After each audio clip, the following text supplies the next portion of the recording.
I'm kind of disappointed with my workout routine in the last 90 days. I think it could have been better. I'm gonna cover what it was, why I was kind of disappointed, and what the new one is, and why I'm excited. Let's get into it. 1x6 seems to be the name of the game for me and my programming right now. I am doing a lot of volume in the weight room. 8 exercises, agonist and antagonist split. For example, I do chest and bi, back and tri, shoulders and legs. I thought about separating legs into posterior and anterior, hamstrings and quadriceps, but I decided to just keep it all in one, and it really does work. And on each day, I'm working abs twice. I get a total of 8 ab workouts per week, which is like the sweet spot for me for years. That aside, overcoming isometrics can't be too much, or I'm gonna start to run into CNS fatigue. I took a page from Bruce Lee's iso chain training, and I am doing 1x6, and it just continues to work well. I programmed myself, I wouldn't say wrong, but in a way that mentally just had me like, I don't know, just not feeling it too much. And that's why programming matters. On paper, it was great. Just mentally, not so much. Let me explain. We had the Jefferson squat, the hack squat, calf raise, the sissy squat, the chest press, overhead press, bicep curl, tricep extension, and shrug.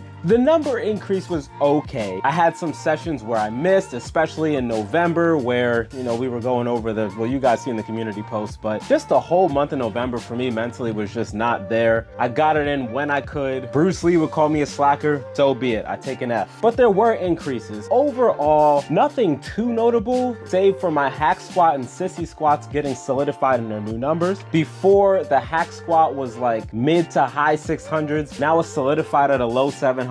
And the sissy squat was high 500s. It's now solidified at a low to mid 600. The rest were marginal gains.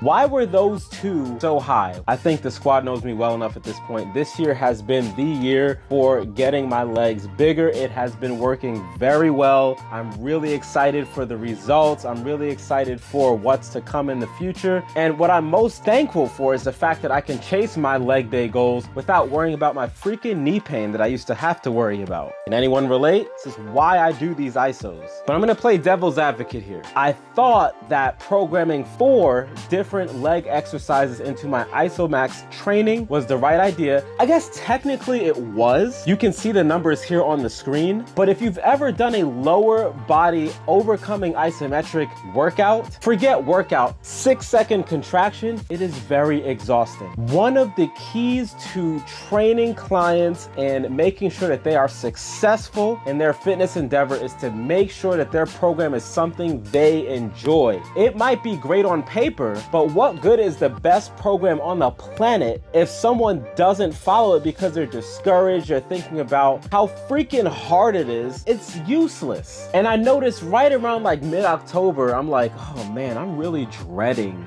these sessions. The chest press and the shoulder press is fine. The only thing that really kept me going was the fact that I was noticing the numbers creep up, but that was about it. It took a lot of mental fortitude to get through this 90 days. I probably won't do something that intense lower body again and just split it out to no more than 2 for thighs. But let me show you what I came up with for the next 6 weeks. Still the Jefferson squat because it's really good. Calf raise, and that's it for leg day. I'll explain why after I go through these exercises. The shrug, chest press, shoulder press. I brought front raise back after months. Tricep extension, and the standing bent over row. I'm really liking all of these exercises. I am flowing through these exercises easily. Not saying the exercises itself are easy, but mentally I don't have the barrier of, oh my gosh, I have to get like prepped for this. Sometimes in the weight room, I do have those days. I think everyone has one of those days, right, on the squad. You've all had them. You know what you need to do. You're ready to go, but mentally you're just thinking about all the exercise that you gotta do. I don't care who you are. You had one of these days, at least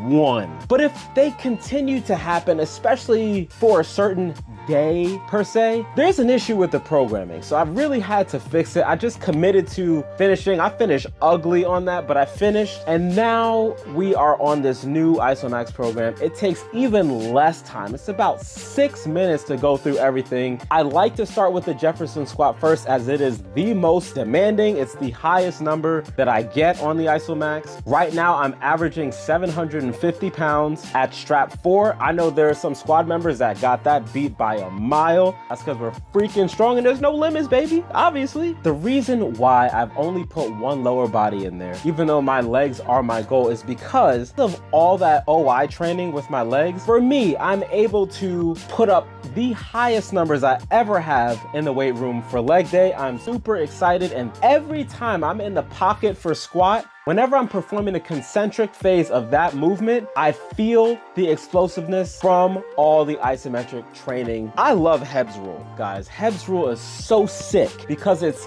totally applicable. It doesn't matter about what we think. It matters about exercise science principles that work, and it works. And every time I come up, I feel as if I'm exploding out from the pocket on the Jefferson squat and the hack squat and the sissy squat too. But now that that's done, just the Jefferson squat, and it's still there. My legs are so solid. They're still not where I want them to be hypertrophy wise, but they are bigger from the start of the year, and I am super thankful for that, and it makes me even more excited. And so now we've gotten to the point where there's so much volume on my leg day in the weight room, I can scale it back a little bit isometrically, but I'm definitely not gonna stop. I want my knees to feel how they've been feeling, good, but overall a slam dunk. I'm super excited for this new 6-week program that I'm going through now. And if you'd like to see more of my vlogs on Isomax before, after, and results, then you should click this video right here, and I'll see you there.